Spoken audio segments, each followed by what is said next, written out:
Welcome to National Pain Week, Day 5. We're today looking at choosing treatments that might help you as a person in pain.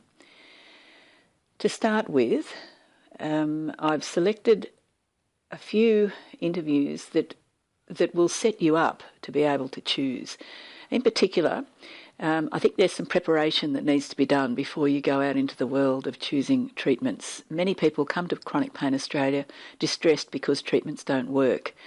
If you go to the Chronic Pain Australia website to the fact sheets, you might find there, or you will find there, a document that talks about preparing yourself to manage your team. There's a few documents there that I think it would be really useful for you to read before you set yourself up to go out and choose treatments. Treatments can be many and varied, and the first part of this three-part program is going to be about preparing yourself.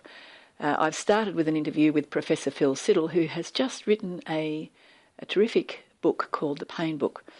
I reviewed the book and I was really impressed with how different it is from the usual book about pain.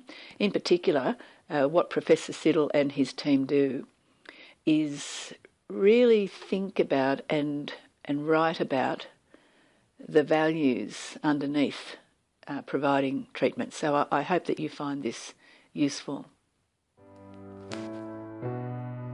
This is a book that we started some time ago.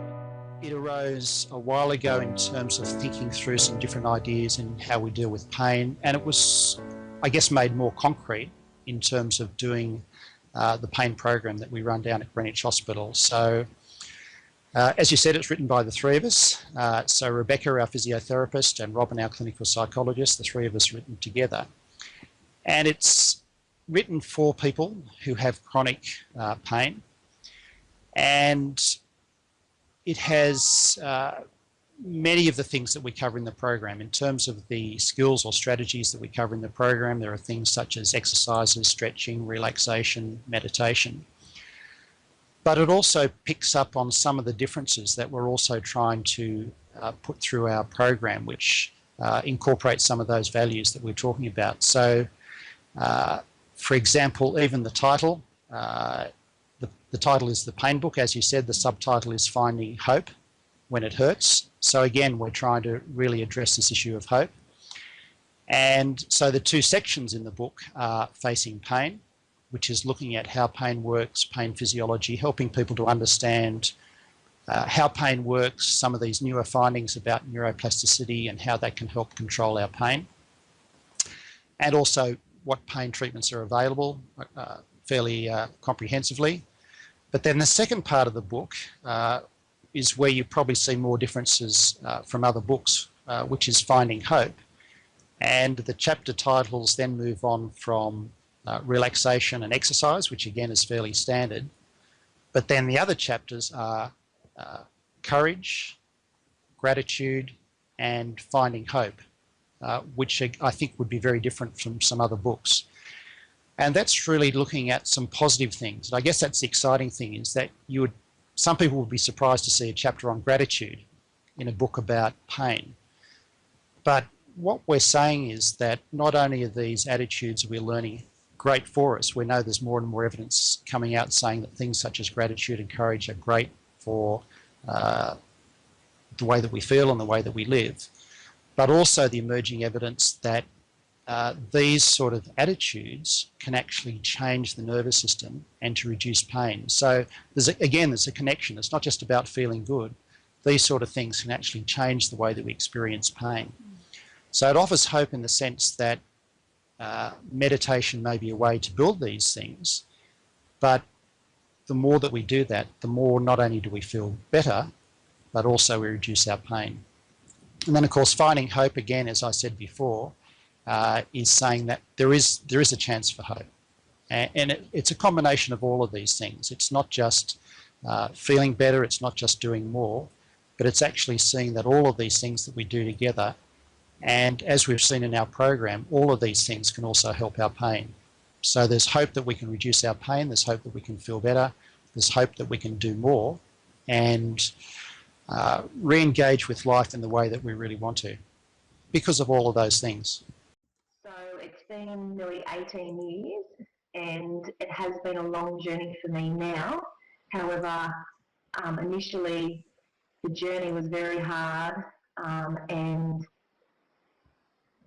a journey that I didn't actually understand what was going on and why I was in so much pain, what was happening with my body, and basically too what was happening with my life.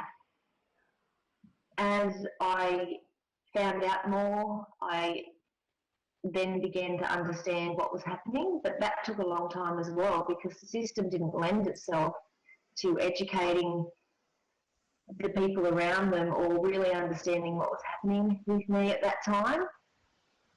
I went through the roundabout of doctors and rehabilitation. When I first started to learn about the physiology of pain, I actually found it a little bit challenging at first to believe that that was what was happening with me. Could this really be happening? Was I crazy? So I actually had to go and do some private research as well. I was given a lot of information and education sessions to assist me with understanding of what I had, and that then lent itself to me going to do a little bit of research to make sure, I suppose, that everything was true that I was being told, because I'd been in such a system that it was really difficult for me to believe what I was told. However, once I'd done that and continued on my journey and gained more and more information from Coralie at the time, I actually knew that what was happening was true. And once I knew that was true, I could then take on those concepts and that education and apply it to my life.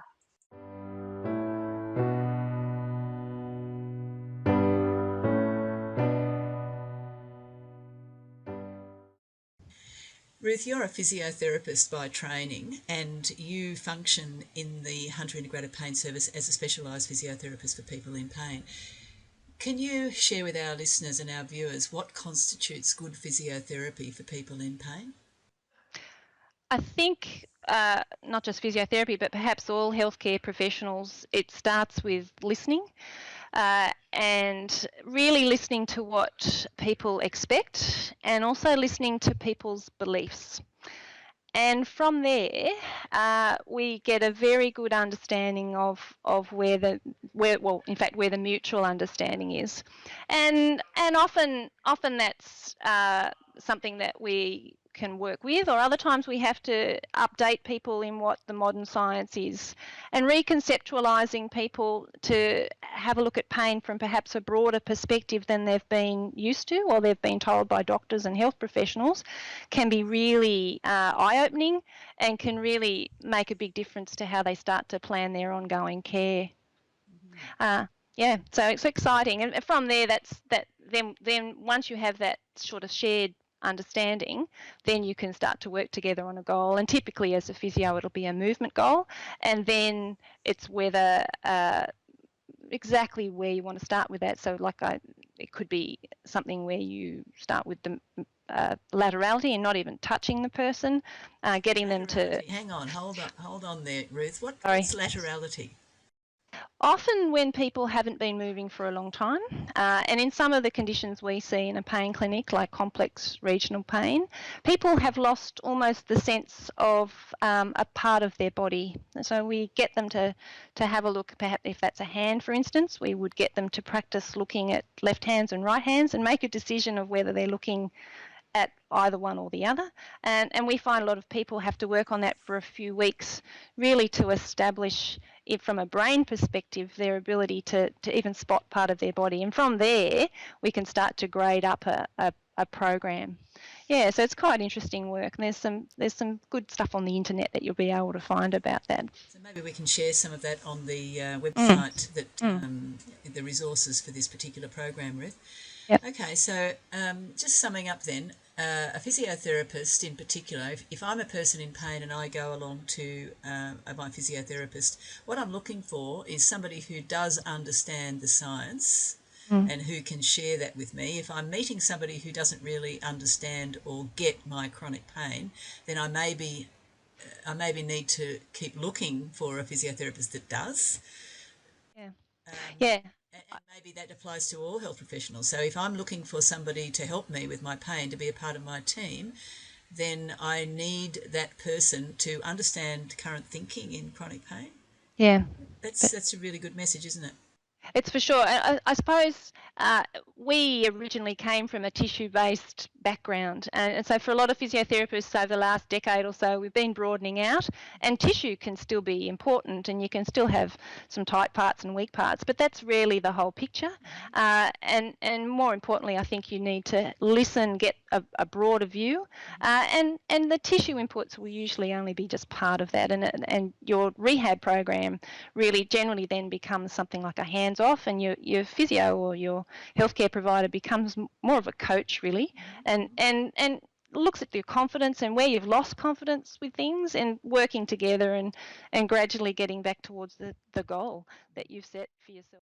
The role of trust is, I think, pivotal to a successful outcome, because if you don't trust people around you, then how can you trust in the process and the information that they're providing? So trust to me is so important on the journey of pain,